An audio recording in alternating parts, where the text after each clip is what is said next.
Saudade de vocês, há quanto tempo que a gente não se vê, não é? Minha primeira aula esse semestre aí com vocês, daqui para frente nós teremos algumas aulas aí juntos. Hoje nós vamos falar um pouquinho de logística reversa, mas voltado, é claro, para a parte estratégica da logística reversa, ok? Vamos ver até que ponto esse negócio faz a gente aí fazer algum diferencial dentro da logística, ok? Então, vamos entender hoje quais são os objetivos da nossa aula? Vamos lá? Primeiro, apresentar conceitos sobre logística reversa, suas características e estratégias, objetivando em minimizar os impactos das operações logísticas e agregando valor à cadeia, ok? Então, vamos começar.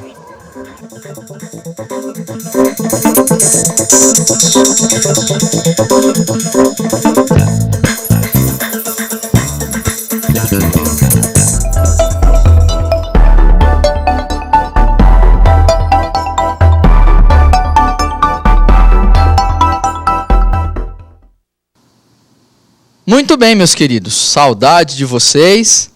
Vamos então começar aí a trabalhar logística reversa. Na verdade, nós vamos dividir a aula em 3 partes. A primeira delas, é claro, entendendo um pouquinho logística reversa. Depois nós vamos questionar algumas coisas em relação à estratégia voltadas para a logística reversa. E então, como é que funciona a integração da logística reversa com as empresas e o seu nível empresarial, a sua estratégia empresarial. Ok? Muito bem. Diante disso, então, é importante a gente começar a entender o que é logística reversa, ok? Mas antes disso, vamos pensar o seguinte. Olhem só esse primeiro slide aí.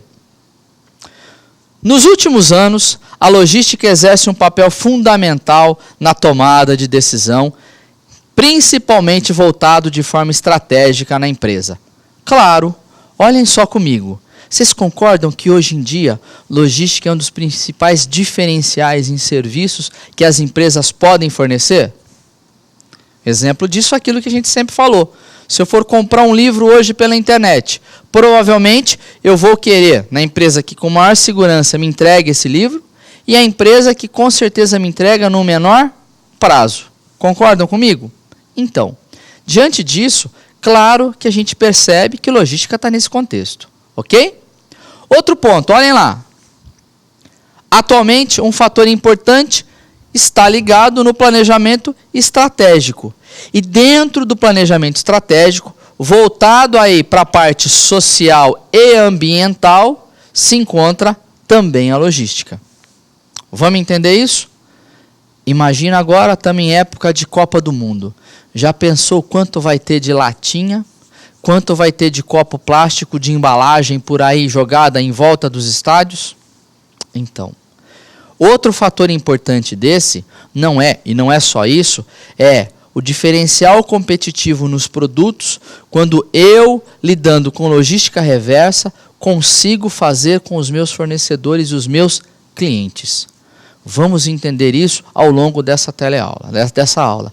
Vamos entender um pouquinho qual é a importância de que nós, como papel de logística, podemos fazer num determinado produto que a gente entrega e acaba depois tendo que fazer a retirada dele.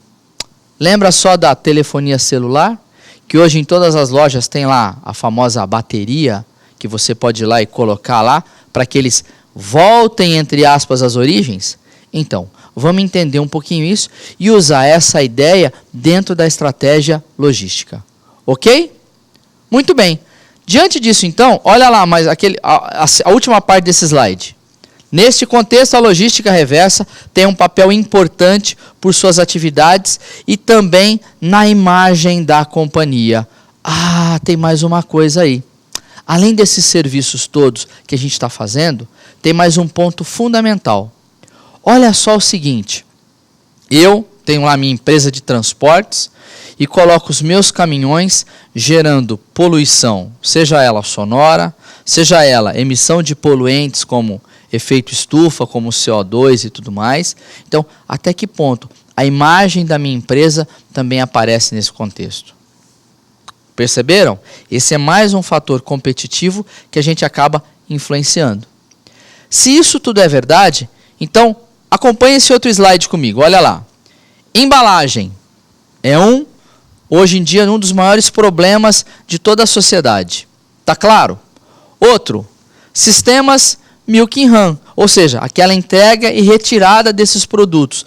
Exemplo do famoso vidro de leite tradicional que a gente tinha antes.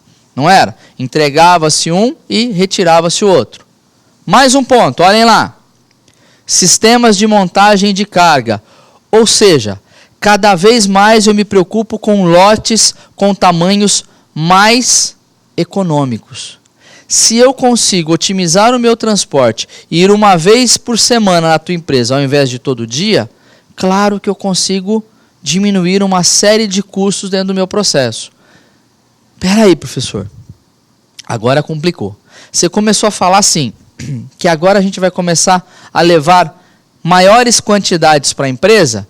Eu disse assim, essa é uma das possibilidades. Claro que o ideal é ter a menor quantidade de estoque possível, certo? Mas até que ponto eu consigo otimizar a minha entrega de forma a melhorar o desempenho das empresas e também da movimentação? Ok? Mais um ponto. Olha lá. Diversidade de fornecedores. Cada vez mais eu tenho diversidade nisso. Uma variedade deles. Outro ponto. Agendamento de entrega, ou seja, a famosa entrega programada. E uma outra coisa que influencia nesse processo, que é o ciclo de vida dos produtos. O que é isso então, esse famoso ciclo de vida? Lembra lá do seguinte, cada vez mais empresas produzem novos produtos. Vamos lembrar do famoso videocassete? Quem não teve um videocassete? Alguns talvez até ainda tenham videocassete, não DVD. O pai do DVD, o famoso videocassete. Olhem lá, ele começou, teve uma ascensão, teve evolução desse produto, ou seja, ele começou a ter um volume de vendas, chegou num top de vendas e daqui a pouco ele começou a sumir, sendo substituído por quem? Pelo DVD. Ok? Então, se isso é verdade, claro que esse produto cada vez mais foi jogado fora. E o que é que eu fiz com ele? E hoje em dia, com a velocidade de novos lançamentos, novos produtos que acabam se perdendo aí, o que é que eu faço? Qual é o meu papel na logística dentro desse contexto?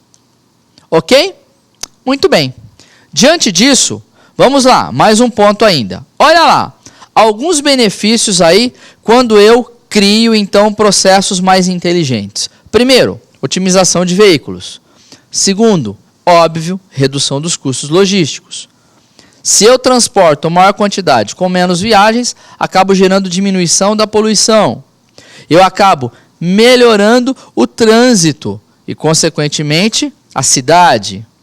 Redução de recursos como ativos utilizados para o transporte e movimentação. Claro, se eu preciso ir menos vezes lá, eu preciso de menos caminhões. E outra, de forma geral, para a sociedade. Ok? Esses são alguns dos benefícios que uma empresa, quando pensa em logística reversa, pode gerar. Ok? Diante disso, então, eu acho que é importante ver um conceito aí que acho que é bastante fundamental. Olhem lá comigo. A logística reversa é uma área da logística e aí voltado agora para a visão empresarial, ok? Que atua gerenciando e operacionalizando o quê? O retorno de bens e materiais após, seja a sua venda, seja o seu consumo. O que eu quero dizer com isso? Cada vez mais eu posso gerar um produto, entregá-lo. E depois que ele teve a sua vida útil, eu tenho que, teoricamente, destinar esse produto para algum lugar. Algumas pessoas veem isso como obrigação. Eu acho que o empresário de futuro vê isso como, vou olhar para cá agora até para frisar, como oportunidade. Ok? Oportunidade, diferencial competitivo. Fazer o que o teu concorrente não faz. Melhorar o desempenho dos teus processos de forma que você economize, ganhe dinheiro e que o teu cliente receba um diferencial por isso. Vamos pensar agora não só em movimentação, mas pense inclusive em planejamento. Eu, quando planejo bem, que eu consigo otimizar melhor os meus processos, eu, claro, gero melhor desempenho para a companhia e, consequentemente, para o cliente. Mais um ponto lá, olha lá desse conceito. Primeiro, após a venda e o consumo, desde a sua origem, e aí tem uma outra palavra importante, que é agregando valor ao mesmo. E o que eu quero dizer com agregar valor ao mesmo? É gerar benefício para ambos. É algo que você crie como importante, considere como importante. Crie uma imagem de importante. Lembra daquele produto que você comprou e falou assim, valeu cada centavo do que eu paguei? Isso é agregar valor. É fazer com que você perceba a noção de valor. No caso de cadeia produtiva, por exemplo, para a logística, é quando eu consigo gerar impacto e gerar resultados onde ambos ganhem. E quando eu digo ambos, eu digo você e o seu parceiro, seja ele fornecedor, seja ele consumidor.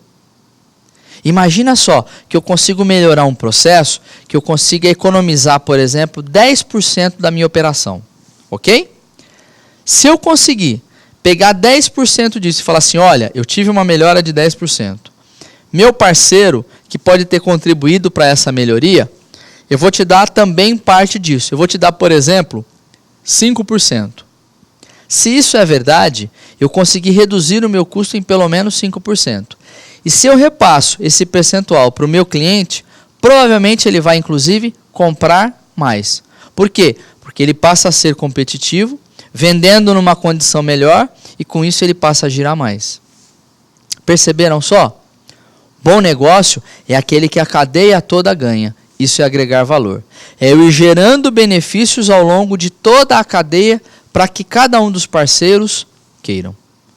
Estão entendendo? Espero que sim. Mandem suas contribuições, hein, gente? A aula é nossa, não é só minha, ok? Como sempre a gente fez. Mais um ponto aí, olha lá. Acompanhem comigo. Diante disso, então, nós podemos ter algumas formas de visualizar elas. Sejam elas econômicas, ou seja, voltado de forma clara em dinheiro propriamente dita. Seja ela ambiental, ou seja, aquilo que eu gero cada vez mais como benefício para o meio ambiente e, consequentemente, para nós mesmos. Ok? Tem um outro lado, que é o lado social. Olhem lá comigo. Benefícios sociais, que vêm também a contribuir para todo esse processo de reaproveitamento, seja de produtos, seja de materiais, seja após o seu uso, seja após o seu consumo, seja na hora da sua manutenção. Olhem só isso como foi importante. Acho que vocês já devem estar cansados, se não vão se cansar de escutar a Lei de Resíduos Sólidos. A Lei de Resíduos Sólidos, ela foi uma das formas, o Programa Nacional, de Resíduos Sólidos, ele foi um grande programa que ainda está em desenvolvimento, ainda está em implantação, tem muito lugar que ainda não chegou, Muitos municípios estão correndo com isso, até porque é uma questão de lei, tá certo? Mas se a gente for ver, ela foi construída olhando inclusive a participação da sociedade. O Programa Nacional de Resíduos Sólidos trouxe benefícios, inclusive, para grupos de catadores, que então passaram a ter uma atividade econômica. E com a atividade econômica acabaram se reintegrando muito mais na sociedade e consumindo muito mais produtos. E com isso o que ele fez? Ele gera muito mais cadeia produtiva e cadeia de consumo. Ou seja, ele gera atividades para todos os outros membros dessa cadeia. Perceberam? Uma lei que foi construída baseado numa série de grupos, uma série de instituições, sejam elas sociais, sejam elas econômicas. Ok? Muito bem. Diante disso, então, nós precisamos entender um pouquinho que existem alguns processos da logística reversa que acabam interagindo. E quando eu digo logística reversa, eu digo o quê? Retornar alguma coisa à minha origem. Tá certo? Retornar para algum lugar. Olha só, então, os conceitos que nós temos, então, de logística reversa. Para ele, nós temos dois canais fundamentais. Olhem só no slide. O primeiro deles é o chamado de pós-consumo. E o que é, a princípio, o pós-consumo? É aquele que gerou depois que eu utilizei o produto. É a embalagem lá do meu refrigerante que sobrou. Ok? Existe um segundo, que é aquele que está lá atrás, que vocês estão vendo, que é o de pós-venda. E o que é o de pós-venda? É aquele aonde ele retorna também para a minha empresa normalmente, após uma determinada venda. Por exemplo, assistência técnica, manutenção. Ok? Diante disso, então, olha lá o conceito. Primeiro, pós-venda é um produto que retorna por diversos motivos, que tem como destino a base do processo produtivo ou farão parte de um ciclo que eu chamei aí de negócio, que nós vamos entender um pouquinho quais são esses ciclos. Tá claro? Outro fator é o de, dentro da pós-venda, é o seguinte, olha lá, o que gera a pós-venda? Primeiro, algumas causas disso, olha lá, prazo de validade vencido. Chegou lá e estava o quê? Fora da data. Esse é um fator que acaba gerando. Muitas vezes não é só no consumidor final, é no meu próprio parceiro, atacadista, por exemplo. Ok? Mais um ponto, olhem lá. Danos por transporte. Claro, coloquei meu produto para entregar, durante o caminho ele foi avariado. Não é muito comum? Bastante comum. Outro fator importante, problemas de fabricação, os chamados recalls. Claro, pode acontecer? Claro que pode acontecer. Mas esse é um produto que acaba retornando no meu processo. Não é? Muito bem. Mais um ponto aí. Erro de emissão de pedido. Muito comum? Não é muito comum. Mas acontece? Claro que acontece. Na hora que eu fui emitir o pedido, o meu vendedor lá colocou o produto errado, não era o que eu queria. Não é comum? Pode acontecer. Colocou lá aquilo que eu não pedi. Pode acontecer? Claro que pode acontecer. Muito bem? Outro, durante a minha separação.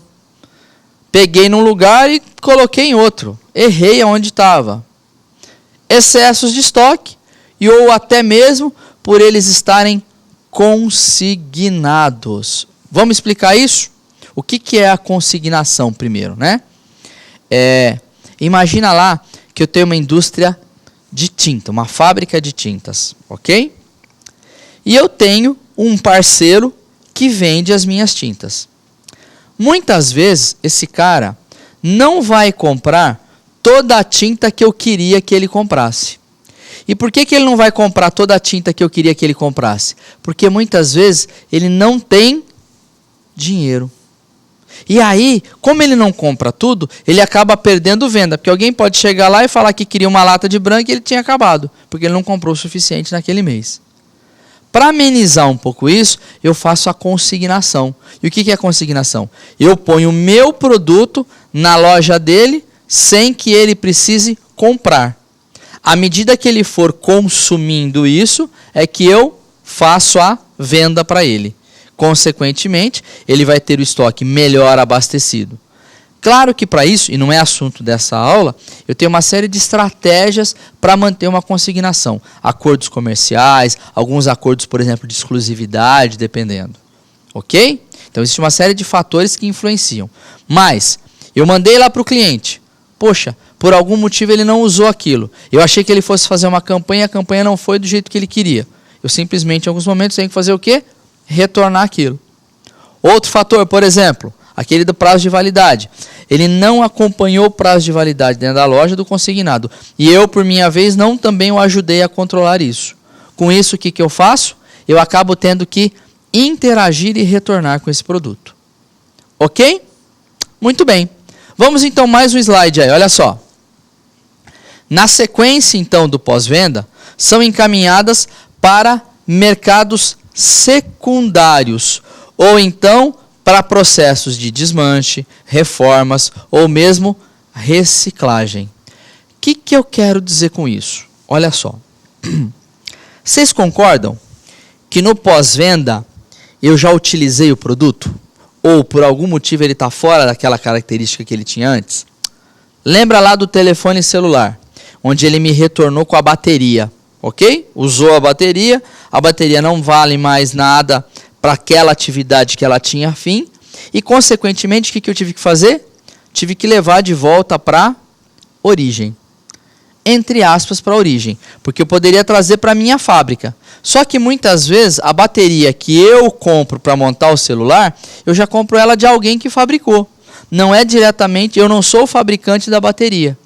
Então o que muitas vezes se faz? Ora, eu posso pegar aquela bateria e tentar recuperar ela. Ou eu posso ir lá e levar para um outro processo qualquer, onde ele divide todos os componentes e usa no próprio processo para construir uma nova bateria. Ou eu posso simplesmente chegar e falar assim, olha, não dá para usar isso, vou dar um destino apropriado para esse produto. Por exemplo, não é o caso desse tipo, mas ele poderia fazer.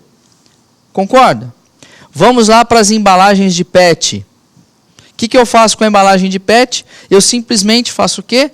Ou retorno. Agora, inclusive, tem um Guaraná aí que tem feito propaganda que está usando totalmente produto reciclável, não é? É o que ele diz na propaganda.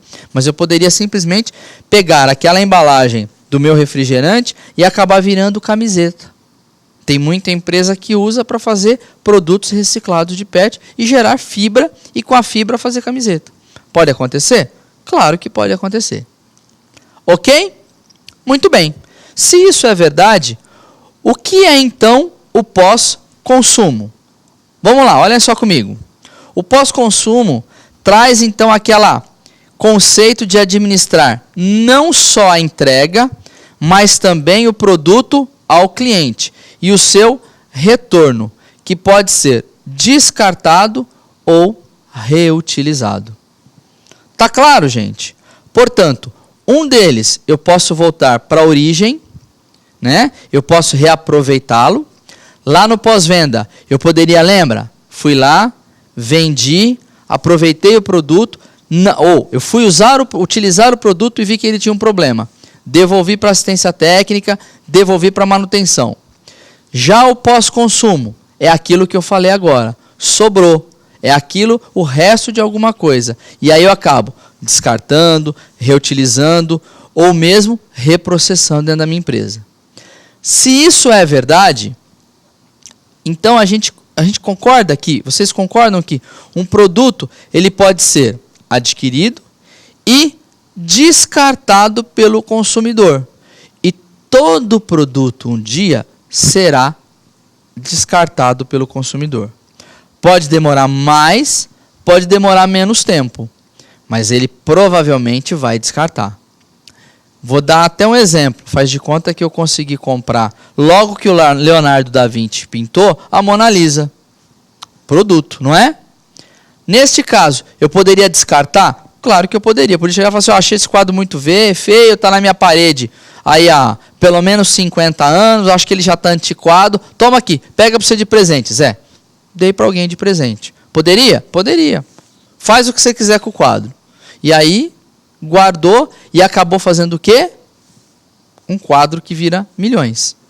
Por exemplo, qualquer coisa. Um dia pode ser. Eu lá comprei meu carro, é de estimação. Usei. E aí o que eu faço com ele? Fiz a primeira, fiz a segunda, fiz a terceira reforma. E depois o que eu faço? Posso vender para alguém. Como eu poderia vender para um desmanche, por exemplo. Tá certo? Muito bem. Vamos mais um slide aí, olhem lá. Após chegar ao consumidor final, o produto pode seguir então alguns destinos diferentes no pós-consumo. O primeiro deles, ir para um descarte. Claro, é o exemplo lá das garrafas PET, por exemplo. Eu posso ir lá e descartar isso e alguém pode reciclar isso. E aí, dependendo do destino, eu posso inclusive levar, como eu coloquei aí, para aterros sanitários. Tá certo? Uma outra coisa que eu posso fazer é, por exemplo, levar para algum depósito apropriado. Vamos dar um exemplo? Já vou ver aqui, tem uma pergunta aqui, legal, muito bom, já vou ver, deixa ela aí, não tira ela daí não. Eu posso, por exemplo, lembra da história do Césio 137 lá de Goiânia? O pessoal aí deve lembrar. Então, ele foi para um aterro apropriado para isso, ok? Tem uma pergunta lá de Volta Redonda. Abraço pro pessoal de Volta Redonda aí, hein? Valeu. Valeu, Tâmara. Vamos lá. Quando uma empresa compra um celular e faz um beneficiamento, entre aspas, ou seja, uma melhoria no sistema operacional, software, seria uma logística reversa? Eu diria o seguinte, eu não diria que é a logística reversa, porque a logística reversa é quando você retorna o produto para algum lugar. Você, entre aspas, tira daquela propriedade de quem era e passa para um outro destino diferente. Isso é uma forma de eu manter o produto atualizado. Isso é uma forma de eu prolongar o ciclo de vida do produto. É como se lá no videocassete o cara conseguisse mandar um kit, por exemplo, que eu colocasse dentro daquela entrada da onde tinha a fita cassete lá, a fita que lesse o filme de videocassete e adaptasse, por exemplo, para um DVD. Ok? Ou é como se eu conseguisse mudar apenas o sistema de configuração lá do meu DVD e começar a ler Blu-ray.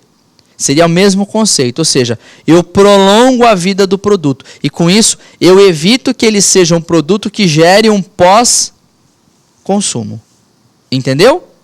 Ou seja, eu consigo... É como, por exemplo, a Natura tem feito.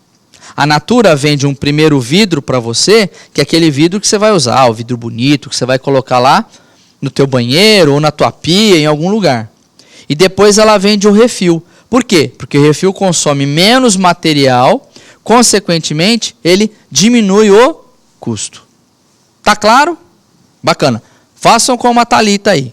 Tâmara Thalita. Mandem as suas perguntas e os seus comentários, ok? Participem da aula, é muito bom. Olha lá então esse quadro que eu coloquei para vocês. Se a gente for comparar o pós-venda e o pós-consumo, olha só alguns destinos que nós vamos explorar um pouquinho. O pós-venda eu posso mandar para o mercado primário. E o que é mercado primário? É aquele que eu voltei para a origem de novo, ok? Segundo, eu posso levar para conserto. Posso mandar para o mercado secundário. O que é o mercado secundário? É o produto de segunda mão, é a loja de carro usado. Eu posso simplesmente remanufaturar. É o cartucho que eu vou lá e injeto novamente tinta. Eu posso doar, como eu fiz agora há pouco o meu quadro da Mona Lisa. Eu posso levar para um desmanche, ou seja, eu desmonto as partes e aí, consequentemente, eu até reciclo, seja em partes, seja em aterro. Ou se não, eu mando, por exemplo, aterros apropriados, que eu chamei aí, alguns deles são aterros sanitários, que vão se decompor ao longo do tempo, ou que vão ser incinerados. Tá claro? Já no pós-consumo, olhem só que no pós-consumo é um braço do pós-venda. O pós-consumo, ele tem etapas que o pós-venda também tem. Só que o pós-venda tem muito mais operações, claro, porque ele permite voltar para o consumidor inicial sem muitas atividades. Tá claro ou não? Muito bem. Nós vamos parar um pouquinho, um minutinho aí, mas eu vou deixar um pontinho para vocês pensarem um pouquinho. Olhem lá, olha a pergunta que eu vou deixar aí. Quais são as principais diferenças entre a logística reversa de pós-venda e a de pós-consumo, ok? Pensem um pouquinho nisso. A hora que a gente voltar, por favor, mandem aí os comentários de vocês. Eli, capricha aí com o povo, hein? Manda eles fazerem, tá bom? Mandarem isso daí. Até daqui a pouco a gente já volta.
Ó, gente, é só para tomar uma aguinha, pegar um salgadinho rápido e voltar para discutir aquele negócio, hein?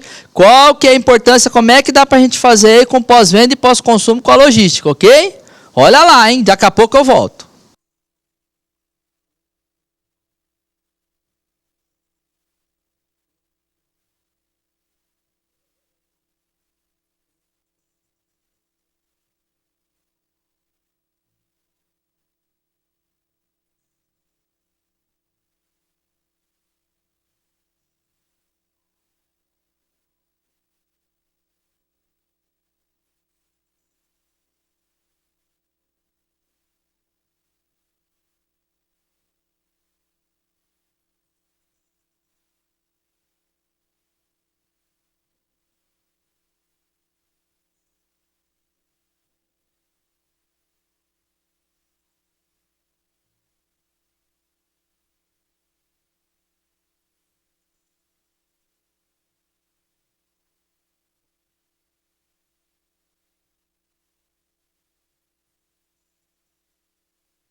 Ah, meu povo e minha pova, tamo aí. Primeiramente, obrigado aí, tem gente aí participando do chat, muito bacana, gostei de ver. Primeiro, inclusive, vamos começar. Abraço pro Polo de Santos, beleza? Pessoal aí pediu até para mim comentar um pouquinho sobre a logística verde, né? E o que ela tem influenciado aí na logística reversa. Muito bem, inclusive é o Alex lá, né? Muito bom. Segura essa outra aí, então eu vou falar desse primeiro. Olha só que bacana, gente. Claro que é um pedacinho daquilo que eu falei dentro da logística, né? A logística verde está voltada principalmente para toda essa parte de manutenção de equipamentos. Por exemplo, frota de caminhões. O quanto eu emito de CO2, quanto eu emito nos meus processos produtivos e que eu consigo, através de um bom planejamento e um sistema que me otimize equipamentos, diminuir esse impacto. Então, no caso dos meus caminhões, por exemplo, o que é que eu faço para render mais a minha eficiência produtiva? O que é que eu faço para gerar mais desempenho com menor consumo de combustível? Ou seja, tudo aquilo que está voltado para o impacto ambiental propriamente dito de forma direta. Ok? Essa é uma ideia aí da logística verde. Ok? Outra coisa, a gente viu uma parte do slide aí, e acho que é bacana porque o pessoal de São José estava comentando, abraço São José dos Campos aí, hein? Muito legal. Eles estavam colocando o seguinte, né? Se a gente for ver, como é que acontece esse ciclo de produtos, esse reaproveitamento de produtos, né? Se nós formos perceber, a principal diferença, e aí acho que é importante para a gente conceituar isso, entre o pós-venda e o pós-consumo, é o seguinte, lembra? Que o pós-venda, ele acontece muitas vezes no momento em que eu vendi e por algum motivo o meu cliente acabou não efetivamente utilizando o meu produto e tendo que retornar à origem. Ok? Já no pós-consumo, ele utilizou o produto e aí depois que ele utilizou o produto, ele retornou. E aí tem uma outra questão que nós vamos explorar um pouquinho mais na frente, inclusive que o pessoal de São José colocou. Até que ponto eu vou ter utilidade desse produto? Até que ponto, ou que eu vou modificar esse produto de forma a reaproveitá-lo? Vamos dar um exemplo disso. Eu tenho um amigo que tem um Fusquinha que tem um pouquinho mais que a minha idade. Olha que eu só tenho 29 anos, tá certo? Não são 44 não. O que eu quero dizer com isso? O Fusquinha dele vai fazer quase 100 anos, entre aspas. E está lá ainda. Quanto tempo mais ele vai durar? Vai depender da manutenção e tudo mais dele. Pode ser que amanhã o Fusquinha não vale mais nada. E aí ele vai provavelmente para um desmanche. E lá, ou eu vou transformar as peças em outras peças que dá para ser utilizada, ou eu retorno isso para o começo do ciclo, como material fundido. Ok? Ou seja, eu reaproveito. E quantas vezes eu faço isso? Depende do produto, depende do material. Ok? Mais um ponto aí, só um minutinho. Engasguei. Vamos lá. Pessoal de Ribeirão Preto, abraço aí, Ribeirão, hein? Muito bom. O Adriano aí fala o seguinte, que um dos diferenciais do produto é que o pós-consumo não pode retornar ao ciclo, sendo um produto primário. É verdade. O pós-consumo, ele dificilmente volta a ser um produto primário. Para ele voltar a ser um produto primário, ele tem que ter um reprocessamento e que talvez ele não seja o mesmo. Uma forma talvez de pós-consumo e que se torne um produto primário talvez, é aquilo que nós comentamos um pouquinho antes aí com a Thalita, Tamara Thalita, que é lá do celular, quando eu mando um novo programa e faz uma atualização para ele fazer novas funções. Este pode ser um exemplo, ok? Mais um ponto aí. Abraço para Mauá, hein, pessoal? Valeu aí, hein? Abração mesmo para vocês, tá bom? Obrigado aí pelos comentários, certo? Muito bem. Vamos lá, mais um ponto. Carlos também falou isso, né? Beleza, Carlos. Vamos lá. A venda de um produto tem mais vida útil, mas precisa de alguns ajustes, quando no pós-consumo o produto já teve sua vida útil esgotada. É por aí. Né? Um teve mais ajustes, outros não. É isso mesmo. Ok?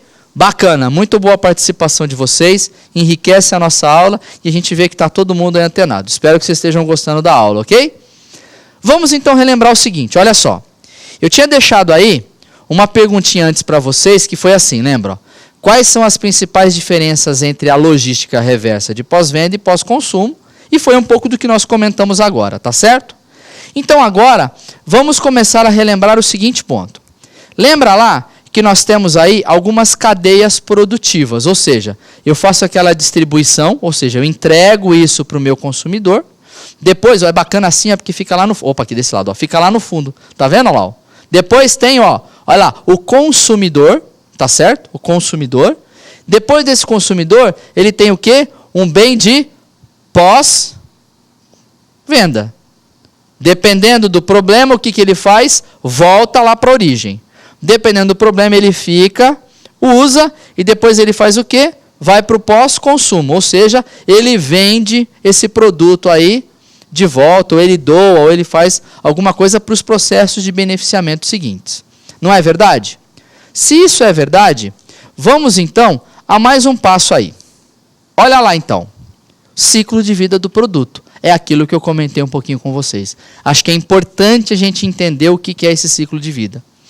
Do mesmo jeito, e aí, bota eu aqui. Agora eu vou começar, hein? Quer ver? Ó? Aqui, ó. Olha aqui para mim, agora olha lá. Agora olha ali. Agora olha lá. Agora olha ali. Agora olha lá. O pessoal tá bom, tá vendo? Um abraço aí pro pessoal aí dentro, hein? Então todo mundo aí esperto. Olha só. Ciclo de vida de produto. Tudo tem um ciclo de vida. Tudo. A gente tem um ciclo de vida.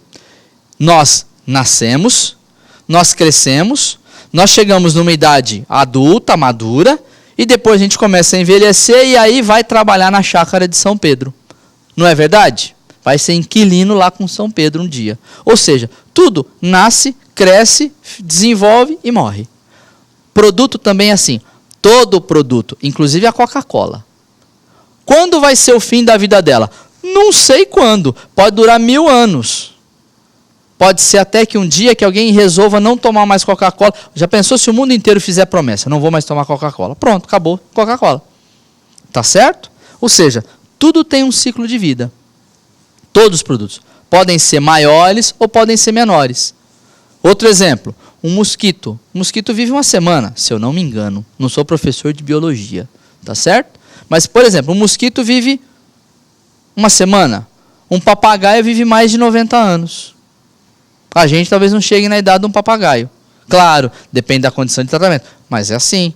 Uma árvore tem árvores centenárias, bicentenárias, com 500 anos. Um dia, lá na frente, mas o ciclo de vida de um produto para outro pode ser diferente. E isso acontece também com os produtos. Então, olha lá o que eu falei. Todos os produtos têm seu ciclo de vida. Nesse ciclo de vida, os produtos são criados, depois eles são lançados no mercado, depois eles podem ser descartados devido ao seu uso. E assim, não garantir mais valor ao usuário final. Quando eu descarto, por que é? Porque aquilo para mim não é mais importante. Tá claro? Muito bem. Se isso é verdade, olha lá então esse outro ponto. Diante disso, um produto pode ficar obsoleto? Pode. Lembra lá? Caducou. O videocassete ficou obsoleto. Ele pode, um produto, quebrar com o uso. Não pode? Pode. Ele pode parar de funcionar. Ou seja, eu desta forma acabo encerrando seu ciclo de vida. Ok? E por que nós falamos isso então? Porque atrás disso, desse ciclo de vida do produto, está propriamente dita a logística reversa. Tá claro? Então, olhem só comigo. Com o final do ciclo de vida, a gente inicia então o que nós chamamos de caminho para que o descarte aconteça dentro do ponto de vista do quê? De retorno, seja ele para a matéria-prima, seja ele para um outro produto diferente. Tem gente que pega a garrafa PET e faz vaso de flor. Tem gente que faz árvore de Natal com garrafa PET. Tem gente que faz camiseta com garrafa PET. Deixou de voltar a ser o que era. Tem gente que vai pegar aquela garrafa PET e vai transformar em outra garrafa PET. Por exemplo, vidro, mesma coisa. Eu tenho lá vidro, um jarro. Ele quebrou um pedaço. Eu posso simplesmente ir lá e mandar cortar uma parte e fazer um copo grande. Mas eu posso também pegar todo esse caco de vidro e voltar para o processo produtivo do vidro de novo. Ou eu poderia pegar aquele monte de caquinhos de vidro e fazer um mosaico com ele e virar uma obra de arte na parede. Ou seja, eu dei destinos dos mais diversos. E olha só que curioso isso, gente. Nós tivemos aqui, no nosso, na sede, aqui na Metodista, aqui em São Bernardo, eu tive um aluno que veio do Japão. Ele estava fazendo um curso de intercâmbio e veio fazer o curso de logística aqui com a gente. Do Japão ele veio aqui fazer o curso de logística. E uma das coisas que ele falou foi o seguinte: professor, quando eu lá no Japão vim aqui para o Brasil, como eu ia ficar aqui 2 anos fazendo o curso, eu tinha um carro lá e eu fui querer vender meu carro. Claro que no Japão ninguém é difícil vender carro. Por quê? Porque todo mundo compra o carro novo lá. Ele, por incrível que pareça então, foi querer pegar o carro e fazer o quê? Gente, olha, toma aqui ferro velho e pega o meu carro. O ferro velho falou assim: não é assim. Você sabe que por lei você não pode deixar o carro jogado na rua. Portanto, você vai ter que pagar para que eu recicle o seu carro. É mole ou não? Deu, vou até aqui assim, ó. Vou até aqui assim, pertinho, aqui assim. Deu para perceber? Eles pediram para ele ter que pagar para vender, para reciclar o carro dele. Ninguém falou: eu te pago tanto para ficar com o seu carro e virar sucata. Eu quero que você me pague para eu desmanchar o seu carro. Agora eu vou voltar. Ó o zoom voltando, ó. Pronto, voltei.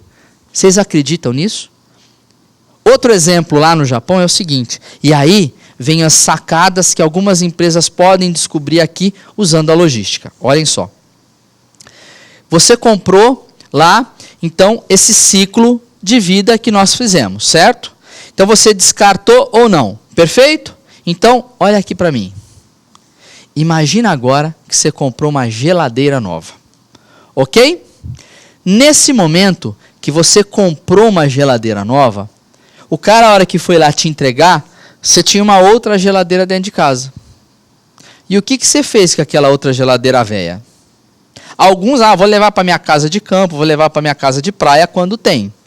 Outros, vou doar para o meu primo, vou doar para o meu cunhado, vou doar para alguém, para uma instituição de caridade. Certo? Outros foram tentar vender para algum lugar. Imagina se você chega lá e fala assim: olha, se o senhor quiser, eu retiro essa geladeira para o senhor e levo, seja para uma instituição, ou seja para algum lugar que a minha companhia faz como benefício. Com geladeira é difícil, não é? Porque, teoricamente, ainda dá para vender no ferro velho. Beleza. E se fosse um guarda-roupa? Ninguém queria aqui, concorda? Não dá para você botar lá na rua e deixar lá na calçada. Então, o que você faz? Um baita de um trabalho para você conseguir destinar esse guarda-roupa.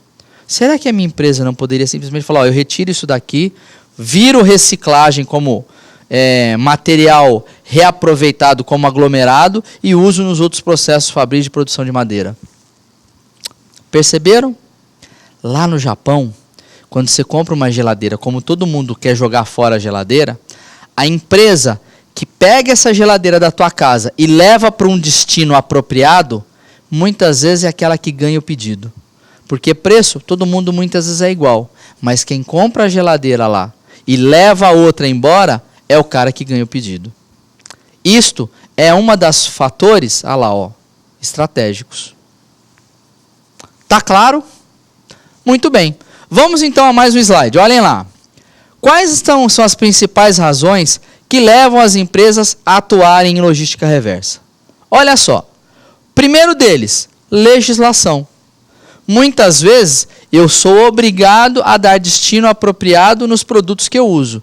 Vocês acham que essas companhias de telefonia celular estão lá com aquela caixinha aberta para pegar a bateria simplesmente no começo porque eles eram simpáticos à causa? Claro que não.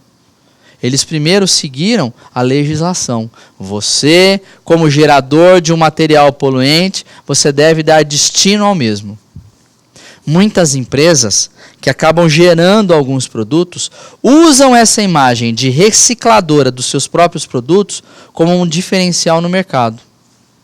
Quem está aproveitando disso? Tem um monte que ainda não acordou. Tá claro? Mais um ponto. Olhem lá. Benefícios econômicos do uso de produtos que retornam ao processo de produção ao invés de altos custos e correto descarte. Vou contar uma história para vocês. A gente aprende todo dia. Eu estive numa empresa E a empresa, no processo produtivo dela, ela fazia um produto e ela utilizava 10% de um reciclado. Era um produto que ele comprava mais barato e que com isso ele minimizava o custo de produção dele, ok? Ele ganhava dinheiro com isso. Por quê? Porque antes custava R$10 para produzir isso de matéria-prima e agora custava 9. E ele pegava e ainda ganhava dinheiro, então a margem de lucratividade dele era maior. Tá claro? Muito bem. O concorrente dele também descobriu o mesmo processo e começou também a reciclar.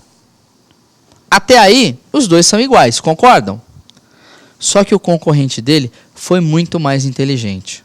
O concorrente dele fez uma etiqueta, um tagzinho, um encarte e colocou junto com o produto dele, com dizeres mais ou menos assim: você, ao adquirir este produto que você está comprando agora, você está contribuindo para preservar a natureza. Porque aqui dentro tem um percentual de material que foi reciclado. E por isso, inclusive, esse produto é um diferencial e ele é mais caro. Ou seja, os caras ganharam duas vezes. Primeiro, na economia da matéria-prima. E segundo, numa campanha de marketing tão bem feita que eles conseguiram dar valor ao produto. Porque o cara foi lá e comprou um produto reciclado, falando, puxa, eu estou contribuindo para a natureza, por isso que ele é um pouquinho mais caro. Ou seja, a empresa ainda ganhou dinheiro. Perceberam só a diferença de um e do outro? Isso é estratégia. É entender esses processos e conseguir beneficiar. E o que é que eu faço nas operações logísticas e que eu estou deixando essa oportunidade de jogar fora? Será que eu estou criando um programa, por exemplo, como Logística Verde, dentro da minha frota e não estou fazendo isso? Será que eu estou dando destino apropriado dentro do meu processo produtivo, lá na minha indústria? Lembra? Logística não é só transporte, é planejamento, é controle de produção, lembra disso? É toda uma movimentação interna. Será que eu consegui gerar alguma coisa disso e mostrar benefício para o meu cliente? Viram só as oportunidades que nós podemos ganhar? Bacana. Mais um ponto aí, olhem lá. Acrescente conscientização ambiental dos consumidores. Entenderam agora por que é importante eu mostrar esses fatores, mostrar esse enfoque e, consequentemente, reverter esse processo? Tá claro? Muito bem. Diante disso, olhem só mais um ponto aí. Vamos lá. Razões competitivas. Diferenciação no serviço. Exemplo da geladeira ou do guarda-roupa que eu falei. Se eu consigo criar um benefício a mais, tirar aquele estorvo que está lá na minha casa, quando eu fiz a venda e o meu fornecedor já levar aquilo embora, será que não é bom para os dois? No mínimo, para um aspecto social que ele está fazendo. Ele podia, no mínimo, falar assim, olha, nós retiramos lá a hora que nós entregamos o teu produto, nós levamos esse outro produto aqui e deixamos aqui no nosso CD que está concentrado por uma casa de caridade. E a casa de caridade é tal. E aí eu vou lá e mostro uma carta no meu site de agradecimento daquela instituição para esse produto. Perceberam? Mais um ponto. Limpeza dos canais de distribuição. Claro, eu tiro de lá o que está parado e que não vale nada. É aquele produto meu que está lá na gôndola do meu cliente, prejudicando a imagem do meu produto que está todo velho. Outro ponto, vamos lá. Proteção de margem de lucro. Já expliquei isso agora, como eu fiz naquele exemplo que eu falei. Quando eu reciclei, eu aproveitei parte dos materiais e, consequentemente, ganhei dinheiro. Mais um ponto, vamos lá. Recaptura de valor e recuperação de ativos. Claro, quando eu trago e reaproveito, eu rejuvenesço aquele meu produto. Tá claro ou não? Diante disso, olhem esse slide comigo. A logística reversa é a área da logística empresarial que se preocupa com aspectos logísticos do retorno, que está relacionado, claro, ao ciclo, tanto de negócio quanto produtivo e embalagens, bem como produtos de pós-venda e pós-consumo, agregando-lhe valores das diversas naturezas, sejam elas econômicas, ecológicas, legais, logísticas, de imagem corporativa. Tá claro isso? Concordam com isso, com esse fechamento que nós fizemos, essa associação do conceito com os outros aspectos? Se isso então é verdade, olhem só algumas questões estratégicas que a gente deve ver. Olhem lá comigo. Primeiro, dentro desses aspectos, então nós temos fatores econômicos, legais principalmente e ecológicos. Concordam? Se isto é verdade, vamos lá então. Olha só. Vamos então entender um pouquinho essas questões estratégicas dentro do pós-venda. Olhem lá. Primeiro então, a logística reversa do pós-venda planeja a operação reversa, ou seja, planeja a operação reversa. Tá ok? Tá claro isso? Planeja, ok? Vamos lá. Cuidando das operações de retorno dos bens, controlando os respectivos fluxos nestes canais reversos. Ou seja, agregar valor. Vamos dar um exemplo então disso no pós-venda. Se eu estou preocupado com isso, claro que eu posso gerar sistemas, sejam de transporte, como entrega e já aproveitar o retorno de volta. Isso é uma questão estratégica. Eu ganho condução, eu ganho movimentação, eu ganho recurso, como caminhão, como gente e tudo mais. Muitas vezes tem empresas que fazem até assim.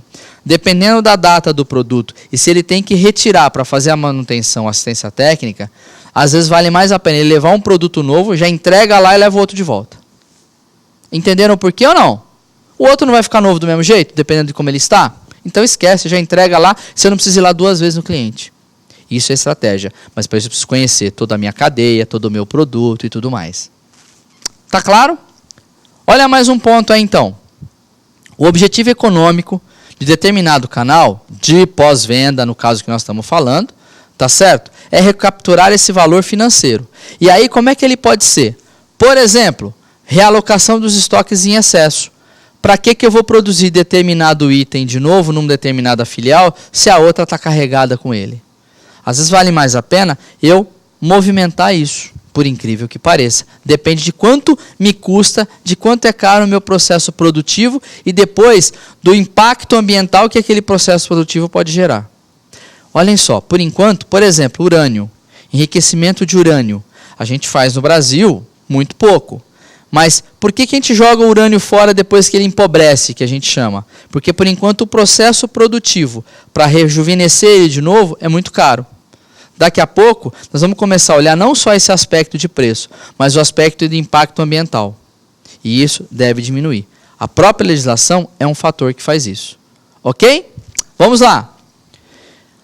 Promoção de vendas é outro exemplo. Recaptura de valor dos bens com problemas de qualidade. O que eu faço para mudar isso?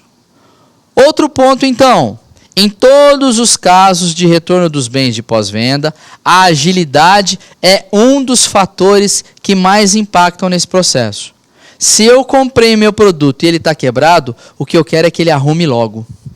Eu tive o exemplo de uma empresa, se vocês procurarem no Reclame Aqui, eu estava lá. Tive que usar técnicas daqui, que a gente aprende, para fazer com que isso se revertesse. E eu mostrei o que a imagem da empresa estava acontecendo dentro desse contexto. Ok? Mais um exemplo, olha lá. Algumas questões então. Primeiro, será que eu vou ter aumento de competitividade? E se eu tiver, isso é um diferencial. Quando eu vou fazer a limpeza dos canais, eu vou estar fazendo uma gestão dos estoques. Se eu tenho respeito à legislação, eu estou prevalecendo com a ecologia. Se eu tenho uma recuperação econômica, eu estou tirando parte daquilo que eu estava perdendo, do valor residual. E a mesma coisa é quando eu recapturo o valor, ou seja, quando eu valorizo novamente o estoque. Da mesma forma que eu tenho no pós-consumo. Vamos lá olhar o mesmo enfoque. Olhem só. Primeiro, no pós-consumo, então, tem o fator econômico. E o principal ponto aí é a motivação para que a gente obtenha resultados financeiros. De que forma que é isso? Por exemplo, reaproveitando a matéria-prima, levando para canais secundários. É o meu carro zero que depois de usado eu coloquei numa loja para um outro utilizar. Tá claro? É a revalorização. Não, pode pôr lá no slide. Olha lá. É a revalorização mercadológica do canal. Ou seja, eu criar um reuso, eu reaproveitar. Se isso é verdade, olhem lá mais um ponto. Principal objetivo, então, do canal é reintegrar os materiais com o pós-venda e o pós-consumo. Exemplo disso é a sucata de ferro, que é usada na fabricação do aço. E para ela, eu posso ter vários canais que acabam retornando esse produto. E aí eu garanto uma maior existência, aquilo que eu falei no começo dessa segunda parte. Se isso é verdade, o que eu faço aí? Olha lá, eu crio uma diferenciação por serviços. Ou seja, eu crio uma estrutura que eu recebo, que eu classifico e que eu mando esse produto para frente. E aí é inclusive parte da lei do consumidor. Eu atendo a legislação do consumidor. Da mesma forma que, olha lá, eu faço aí uma redução de custo, quando eu economizo nas embalagens. Por exemplo, pallets retornáveis, o próprio engradado lá do refrigerante, da caixa de cerveja. Ou seja, eu crio embalagens que eu possa retornar de um momento para outro. Isso me economiza processo e reduz custo.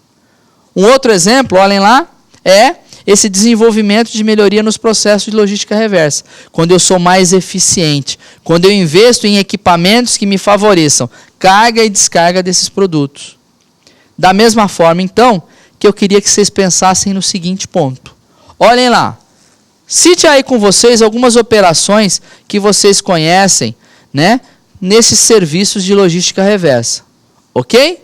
E outra pergunta disso. Será que o cliente vê essa ação que vocês fazem na logística reversa? A gente já volta, ok?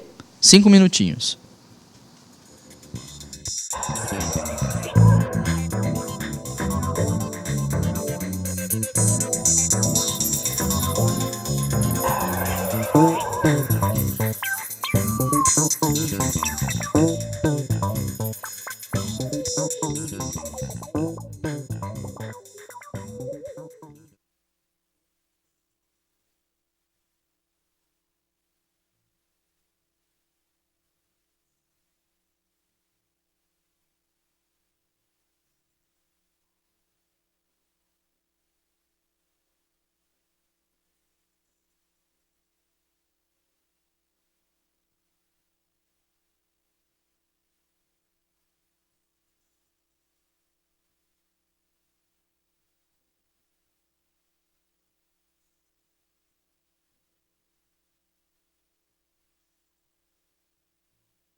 Voltando, meu povo e minha pova, para a alegria de vocês, é a última parte da nossa aula.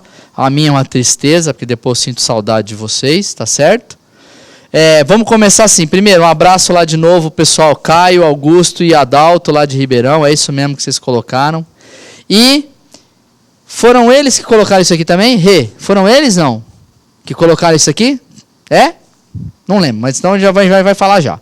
Mas olha uma coisa que ele colocou aí bacana, de fazer um diferencial nesse processo. Por exemplo, eles colocaram assim: a venda de botijão de gás, aonde o cliente, ao levar à distribuidora, ganha um desconto. Desculpa, é o Daniel Palim, beleza, Daniel? Abraço lá do Polo de Presidente. Um abraço aí, gente, lá da região de Presidente Prudente, ok? Muito obrigado, e é isso mesmo. Às vezes a venda de botijão de gás, e quando você incentiva o cara a levar até lá, você está economizando o teu processo logístico. É isso mesmo. Bacana. Muito bom exemplo, ok? Vamos lá. Última parte, então. Vamos começar com o aspecto legal. Olhem lá. As legislações ambientais, aí, normalmente, têm sua origem na reação aos impactos que os resíduos provocam ao meio ambiente. Só para vocês terem uma ideia, eu não lembro se vocês já viram isso ou não, mas quem for ler um pouquinho do Programa Nacional de Resíduos Sólidos, o início disso foi focado principalmente no lixo hospitalar. Por quê? Porque o risco de contaminação era muito grande. Muitas vezes é a sociedade que acaba se movimentando, se manifestando de forma a gerar um impacto diferente e uma reação nos processos de legislação. Ok? Gostaria agora que vocês vissem comigo esse vídeo que nós preparamos aí, que acho que é bem legal para ter uma ideia desse assunto. Vamos lá?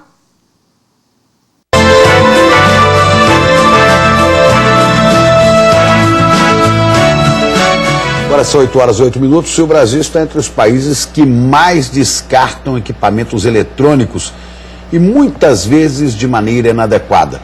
Só de computadores são quase 100 mil toneladas por ano. Carla, agora os fabricantes vão ter que reciclar parte desse material, né? Em nome da ecologia, pelo menos, né, Chico? O governo agora quer definir critérios mais rígidos para esse descarte de eletroeletrônicos. Para isso, pediu a ajuda dos fabricantes. A indústria vai ter que reciclar pelo menos 17% de tudo o que produzir.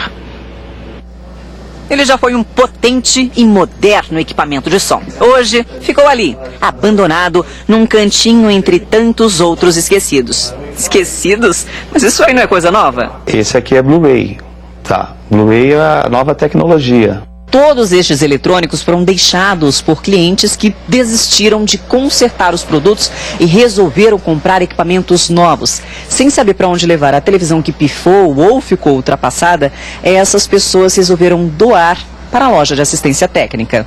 Ela está aqui porque quebrou a tela. Então todas as placas, que são os componentes principais eletrônicos, todas dão para aproveitar. É muita coisa espalhada por várias salas. A maioria desses equipamentos eu ainda não verifiquei, ainda vou verificar um por um. 50% reaproveita, reciclagem. O Brasil é hoje o terceiro país que mais joga televisores fora, de acordo com o Programa das Nações Unidas para o Meio Ambiente. Também vão para o lixo, todos os anos, quase 97 mil toneladas de computadores e mais de 2 mil toneladas de celulares. É um tipo de resíduo que tem substâncias perigosas na sua composição, então ele não pode ser descartado no lixo comum, e a gente percebeu que já existe esse amadurecimento da conscientização do cidadão para uma causa nesse sentido. O governo quer que as empresas assumam parte desse trabalho e lançou um edital convocando os fabricantes a apresentar ideias para reciclar pelo menos 17% de tudo o que produzirem. Nós acreditamos que esse número, no caso em 5 anos, que é o prazo estabelecido pelo governo, possa ser atendido, uma vez que também existe um passivo muito importante de equipamentos eletrônicos guardado nas casas dos próprios dos consumidores. A expectativa é que o sistema comece a ser implantado no ano que vem. Até lá, Dona Alice vai fazendo o que pode, do jeito que acha certo. É melhor o caminhão vir buscar. Segundo a Associação da Indústria Elétrica e Eletrônica, a ideia é criar postos de coleta no comércio. Assim, o consumidor levaria os aparelhos usados às lojas. Os fabricantes recolheriam tudo lá. Muito bem, pessoal. Acho que bem bacana, mostrou um pouquinho de tudo isso que a gente tem falado, né? E aí, é legal, queria mandar um abraço aí de novo, lá para Mauá, pro Sérgio. Valeu, Sérgio. Vou falar aqui um pouquinho o que o Sérgio comentou, ok? O Sérgio disse o seguinte, que lá na empresa onde ele trabalha, ele presenciou um exemplo de logística reversa. Porque a empresa lá mandava um material que vinha só em container e embalado com plástico e pallets, inutilizáveis. A partir daí, eles começaram, a empresa percebeu a importância disso e começou a mandar em pallets de ferro. Claro que o custo inicial foi maior, mas consequentemente depois ele passou a sempre retornar isso. Então, bem bacana, é um exemplo disso. Montadoras aqui na região do ABC são muito comuns fazerem isso com seus parceiros, ok? Outro lá, é lá para Joelma, abraço Joelma, lá de Ribeirão. Né? O que ela colocou? E esse é um exemplo legal que ela tem. Né? Eles têm lá uma consignação com o mercado editorial, onde os clientes vêm como garantia de que ter sempre a mercadoria na sua empresa para venda e ao consumidor. E ao mesmo tempo eles retornam aí em determinadas datas definidas com os seus produtos aí. É isso aí, um exemplo disso, que também é uma vantagem competitiva. Tá certo? Vamos lá. Vamos olhar mais um slide aí então. Dentro disso que nós estamos falando, que é a legislação, a gente percebe o seguinte, vocês viram pelo vídeo que foi importante isso, que boa parte da legislação da Lei Nacional de Resíduos Sólidos foram criadas e foram discutidas com a sociedade e com os industriais, que foi esse exemplo que mostrou aí. Então ela tem sido promulgada em diversos países, procurando o quê? Intervir nessas fases aí que a gente chama de reversas. Para quê? Para melhorar um pouquinho e equilibrar essa cadeia. Tá claro isso? Muito bem. Outro ponto é o seguinte, vamos lá, olha lá. Existe aí uma tendência de que a legislação ambiental caminhe no sentido de tornar as empresas cada vez mais responsáveis por seu ciclo de vida de produtos. Olhem só com isso. Vocês concordam que se teoricamente sou eu que estou gerando novos produtos, por que eu não tenho que dar destino para eles depois? Não é só porque o governo queira empurrar isso para alguém, mas é porque é uma questão de lógica. Se eu que fiz, eu que assuma. Não faz sentido? Faz sentido, concordam? Mais um ponto aí, olha lá. Uma questão que a gente chama aí, estratégica nesse pós-consumo, que está ligado com a implantação. Para a gente criar, então, e utilizar também essa fase estratégica, existe primeiro que nós temos que entender. O atendimento à lei ambiental. 2, que eu precise reduzir o impacto dos produtos descartados no meio ambiente. Que eu revalorize de forma financeira. E que eu valorize os ativos recapturando o valor. Esse conceito que o Leite mostra é o seguinte, lembra? Se eu tenho que gerar algo para a natureza, que eu pelo menos o faça de forma que eu consiga reaproveitar parte e que esse reaproveitamento me gere alguns benefícios. Vou dar um exemplo para vocês agora, que acho que esse é muito clássico e acho que vale a pena explorar, porque tem um monte deles, tá? Eu vou dar esse exemplo, que é um estudo de caso sobre reciclagem de alumínio, uma lata de alumínio. Vamos lá entender? Olha lá então. Primeiro tem um vídeo aí para a gente ver sobre isso. Vamos lá nesse vídeo? Olhem lá. O alumínio é o material mais reciclado no Brasil. 91,5% de todas as latinhas consumidas no país acabam voltando para a indústria. Essa é a maior taxa de reciclagem do mundo. A reciclagem em si é um processo simples. Os sucateiros ou os depósitos de lixo reciclado recebem as latinhas dos catadores, vendem para as fundições, para as fábricas de latas, montadoras ou siderúrgicas. Giovanni Elias da Costa, de 65 anos, é um dos fornecedores regulares de sucata nesse centro de coleta em São Paulo. Depois de descarregadas, as latinhas iniciam o processo de reciclagem. Na primeira esteira, que funciona como um ímã, são retidas as latas que possuem algum outro tipo de metal, como pregos ou clips. Logo depois, os funcionários selecionam visualmente o material.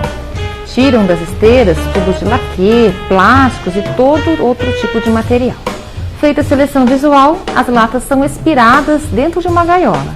As mais pesadas, porque estão com alguma sujeira, caem em uma lixeira. E as mais leves seguem para a máquina de compactação, que lembra o trabalho feito pelo robozinho do filme Wall-E. Aqui nesse centro de coleta é possível processar até 40 toneladas de latinhas por dia.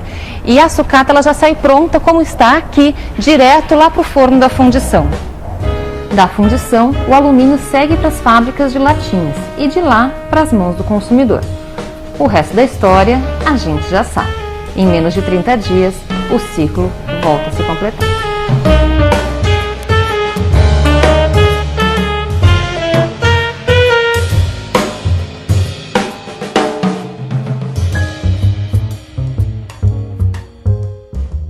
Muito bem.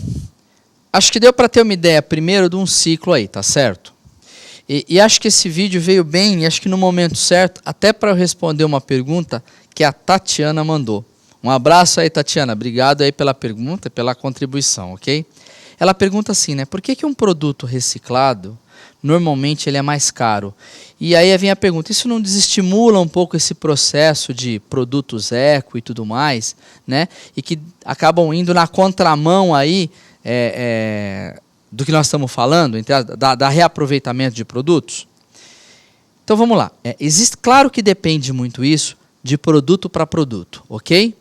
Acho que nós estamos vivendo ainda dois momentos e que a sociedade está aprendendo isso. O primeiro até que ponto eu ter um produto diferencial, reciclado, ele é um diferencial, ok? Então isso impacta no processo. Tá certo? Isso influencia. Ou seja, eu dizer o seguinte, olha, eu tenho uma coisa nova aqui, que é um produto reciclado. Como ninguém tem, o meu é mais caro. Lei da oferta e da procura. Regra da economia. Esse é um deles. Agora o outro, eu acho que está ligado um pouquinho assim. À medida que a gente consegue ficar melhor preparado para fazer as coisas, elas acontecem de forma mais rápida e mais econômica, mais eficiente. Vou exemplificar. Carros da Ford. Quando Henry Ford começou a fazer os carros, a produção era muito arcaica. Ele não tinha uma série de automatismos para fazer grandes quantidades de carros ao mesmo tempo. Então o custo do carro era maior. Vamos lembrar agora desse vídeo da latinha. Você viu só quantos processos tem que ainda requerem gente olhando o tempo todo, gente para separar aquilo que tem coisas dentro da lata daquilo que não tem coisas dentro da lata. Ou seja, os processos ainda são um pouco mais longos. Então, uma parte da economia do produto acontece na matéria-prima. Em geral, quando eu produzo um produto, de forma geral, tá, isso que eu vou falar agora, de 30% a 50% do preço de um produto está na matéria-prima. Do custo de produção está na matéria-prima, quando é um produto tangível, um produto que a gente toca. Tá ok? Então, 30% a 50% é preço de matéria-prima. O restante são outros custos. Então, quando eu ganho, por exemplo, 10% no custo da matéria-prima, dependendo do meu processo, eu posso ter, para conseguir esta matéria-prima reciclada, mas eu tenho muito mais operações aqui para beneficiá-la. Eu tive muito mais manuseio daquele produto do que a matéria-prima bruta, que é onde eu tinha grande escala para fazer aquilo, grandes volumes de produção. Então, esse pode ser algum dos fatores que acabam ainda gerando isso. Mas eu acho que é uma questão de tempo para que isso modifique. Espero que você tenha entendido. Ok? Qualquer coisa, manda aí. Muito bem. Então, só para reforçar um pouquinho disso que nós vimos agora, olhem lá comigo esse slide aí. Aí fala um pouquinho da história. E olha que eu coloquei a embalagem estratégica. Vocês viram o produto que eu coloquei. Tá certo? Podia ter colocado na latinha de suco, refrigerante, mas eu preferi essa daí que é mais a minha opção. Tá certo? Então, olha só. As primeiras latas foram fabricadas aí, né, de forma muito diferente. Eram umas chapas metálicas feitas de ferro e que tinham uma parte dela estanhadas ou com cromo, que é aquele fechamento, né? Um fechamento assim que a gente colocava nas latas, ok? Uma espécie de olhar para cá, aqui, uma espécie de um lacre assim que a gente colocava, né? E aí, espere só um pouquinho, tem uma pergunta aqui, peraí. Professor, a seu ver, as empresas de refrigerante e cervejas estão incentivando o retorno da venda de bebidas em garrafas por motivo de apoio ao meio ambiente ou por um motivo qualquer? Ah, beleza. Lá de Guará, um abraço aí, pessoal de Guará, Aline aí, um abraço. Olha, é o meu ponto de vista apenas, tá? Meu ponto de vista. Eu acho que primeiro, assim, o vidro tem propriedades um pouco diferentes das latas, tá ok? Mas eu acho que o principal fator é o seguinte, que quando você traz um material retornável como a lata, como a garrafa, que você não precisa reprocessá-la todo, e sim fazer um processo de lavagem, né, você acaba diminuindo o processo de construção da embalagem. Então, com isso, a gente volta um pouquinho na origem. Quem gostar, inclusive, de ler um pouquinho disso, leia tem um autor chamado Peter Senge. Peter Senge, anotem aí, Peter Senge, quem quiser ler um pouquinho disso. Ele fala um pouquinho sobre esse ciclo. Alguns até falam assim, que a tendência daqui a pouco é que os produtos, eu acabo usando isso em marketing mais especificamente, que os produtos daqui a pouco sejam mais robustos, para eles durarem mais. Exemplo, aquele liquidificador da minha avó, da minha mãe, que era aquele liquidificador de ferro, pesava quase 5 quilos, e o copo era um copo de vidro. A tendência, o que é? Aquele produto, ele dure mais, e você tem apenas algumas coisas, como o programa lá do software do celular, que atualizava só o software. Então você teria alguns componentes que você daria uma atualização no liquidificador, entre aspas. Existem algumas teorias assim. Então, na minha opinião, principalmente foi por isso, para aproveitar realmente parte do processo produtivo. Apesar da cadeia de distribuição, ainda ter que melhorar muito para ser competitivo nesse processo. Ok? Muito bem. Vamos continuar lá então, olha lá. Então, nós falamos aí da latinha. Então, aí tem uma história que ela começou aí desta forma. A partir daí, olhem só o que aconteceu. A matéria-prima básica é a bauxita. E ela, para isso, é preciso fazer uma separação aí de elementos que compõem a bauxita da alumina. Para isso, ela chega de forma, com um processo de refino, e depois disso ela segue por um processo tanto de moagem, filtragem, calcinação, né, que é colocar cálcio, na verdade, e um processo de eletrólise, que surge aí, então, propriamente dito, o alumínio. Diante disso, o que acontece aí, então? Primeiro, qual que era a vantagem que tinha a lata de alumínio até então? Primeiro, maior leveza. Com isso, eu transportava uma maior quantidade com menor consumo de combustível, por exemplo. Outro fator é a própria praticidade. É uma embalagem, entre aspas, individual e que eu tomo numa vez só. Outra, maior velocidade de refrigeração do conteúdo. Por quê? Muito fina, pouca parede, transmissão de calor muito rápida e com isso gelava mais rápido. Então criava uma economia de energia, porque eu não tenho que, entre aspas, gelar o vidro, por exemplo, daquilo que nós comentamos agora. E ocupam menos espaço na geladeira. 6 latas equivalem ao espaço de 3 garrafas, por exemplo. Né? Outro ponto, armazenamento simples e seguro. O fundo da lata se encaixa perfeitamente na outra. Isso melhora o processo de embalagem. Não se fragmenta quando cai no chão. Pode até amassar, mas não estraga. Tá certo? Outra, tampa fácil. E outro fator aí, você não separa a tampa do produto. Né? Você abre, uma parte do selinho vai lá para dentro do lacre e a tampa fica solta ali. Ou seja, é um produto único. Tá certo? Mais um ponto lá. São atóxicas, fortes, leves e inquebráveis. Nós já falamos. Não enferrujam, porque é alumínio, tá certo? E não inalteram o sabor do produto.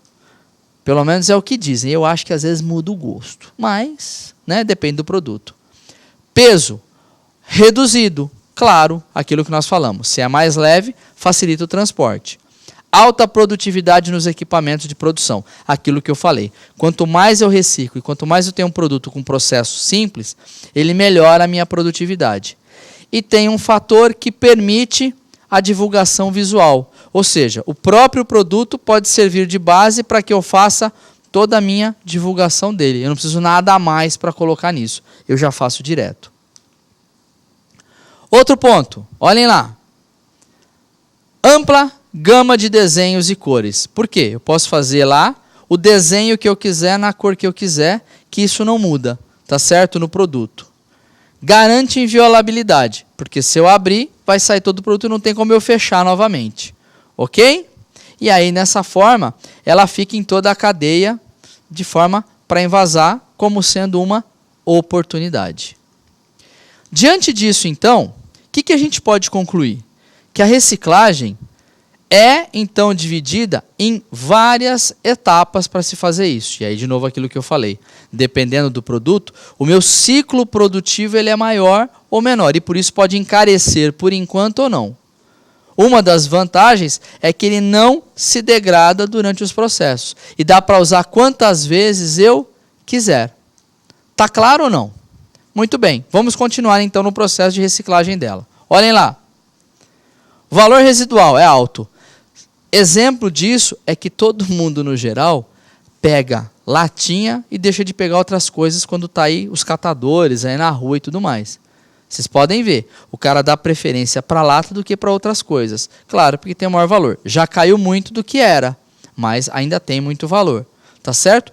E por isso é uma fonte de renda. É uma opção de capital que as pessoas podem ter. É um meio de sobrevivência. E, de novo, voltando, por isso que o Programa Nacional de Resíduos Sólidos é importante. Associa produto com impacto social. Vamos entender agora, então, um pouquinho desse processo dessa lata como exemplo. Olhem lá. Composta por 10 etapas. Primeiro, claro, o consumidor compra a latinha de alumínio no supermercado. Consome o produto. Portanto, é um pós-consumo. Lembra? Depois de usada, é levada a postos de coleta, ou então vendidas por aos sucateiros. Depois disso, você tem a própria coleta em si, então.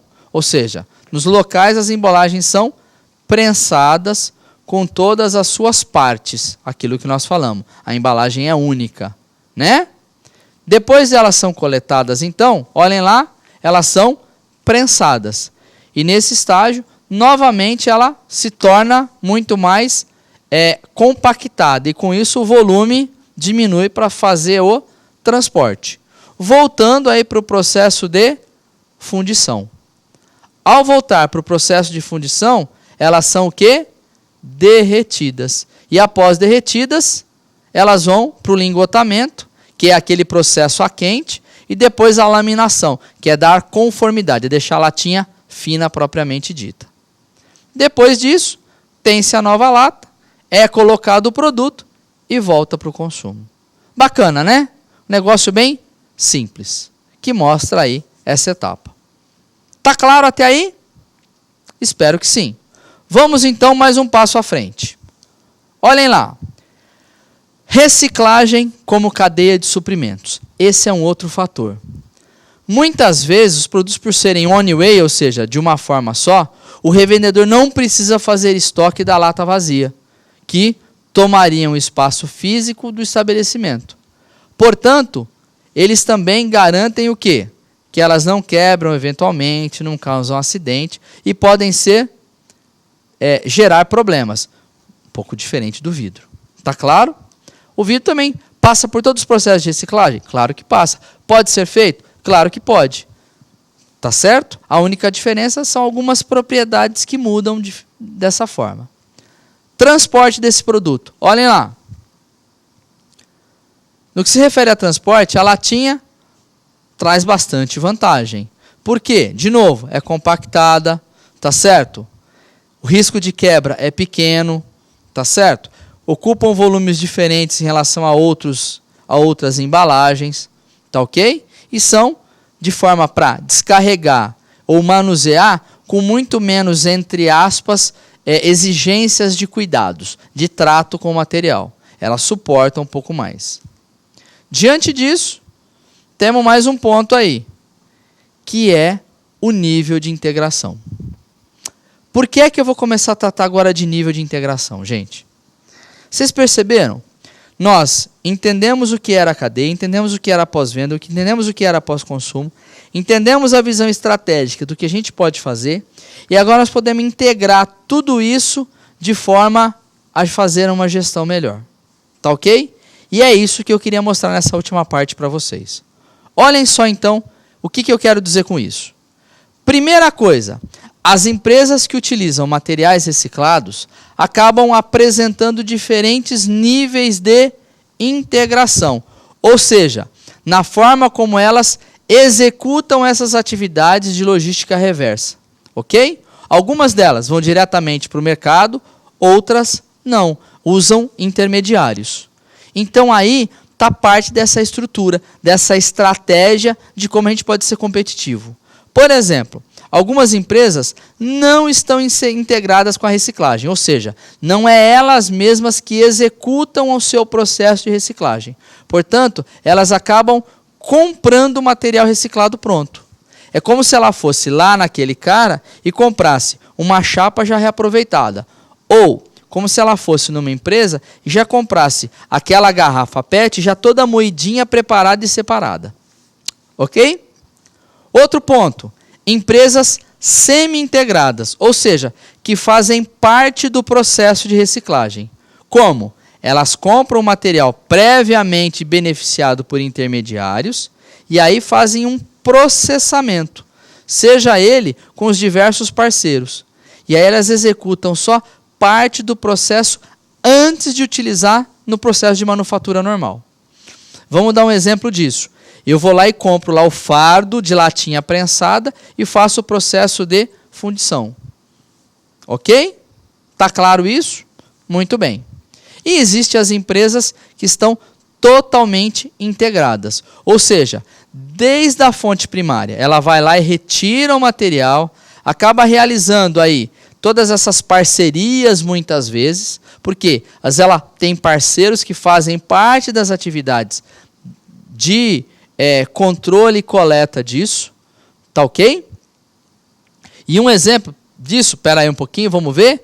Ribeirão Preto, Adalto, legal Adalto. Os vidros de perfume do Boticário eram descartados junto com outros vidros ou lixo comum. Hoje, em todas as lojas, ela tem um ponto de descarte, onde esses vasilhames retornam para a indústria e passam por um processo de higienização e seguem para novos envases e novos lotes. É isso mesmo. É isso mesmo, esse é um exemplo. Volta Redonda.